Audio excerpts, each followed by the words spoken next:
Hello, thanks for joining us tonight on TCM. I'm Ben Mankiewicz. We are winding down tonight's lineup of James Bond movies with the introduction of the third actor to play 007 for the United Artists franchise, Roger Moore. Moore starred in more official Bond pictures than any other actor in the series, 7, before stepping away after A View to a Kill from 1985. Up next, Moore's first Bond movie from 1973, Live and Let Die. Though this film comes 11 years after the first Bond film, Dr. No from 1962, Roger Moore had been the favorite candidate of Ian Fleming, who wrote the Bond novels. But back in '62, Moore was unavailable, starring in the television series The Saint. By the time Sean Connery relinquished the 007 role for the second time following Diamonds Are Forever, Moore was finally free to take over. Producers Albert Cubby Broccoli and Harry Saltzman asked screenwriter Tom Mankiewicz, my cousin, Joe Mankiewicz's son, to tailor Live and Let Die to suit Moore's strengths.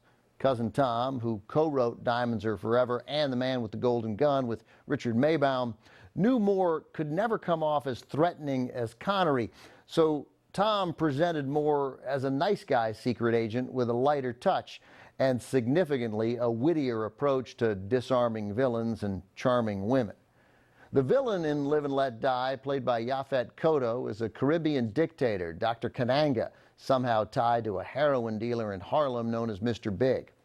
Bond investigates them both in connection with the deaths of 3 fellow agents. Bond also has run-ins with a Louisiana sheriff who could have been the brother of Sheriff Buford T. Justice in Smokey and the Bandit. Live and Let Die also features Jane Seymour and Gloria Hendry, as well as Julius Harris and Jeffrey Holder as 2 of the most disturbing henchmen ever. From director Guy Hamilton in 1973, with an Oscar-nominated theme song written by Paul and Linda McCartney and performed by Wings, Live and Let Die. Live and Let Die is distinct in the Bond canon for being the only film to feature an African-American supervillain, played by a great actor, Yaphet Kotto, and a Bond girl, played by Gloria Hendry.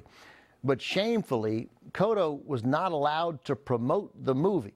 According to Kotto, the producers were bold enough to feature most of the black characters from Ian Fleming's novel, but feared that promoting Kotto as the villain might alienate audiences.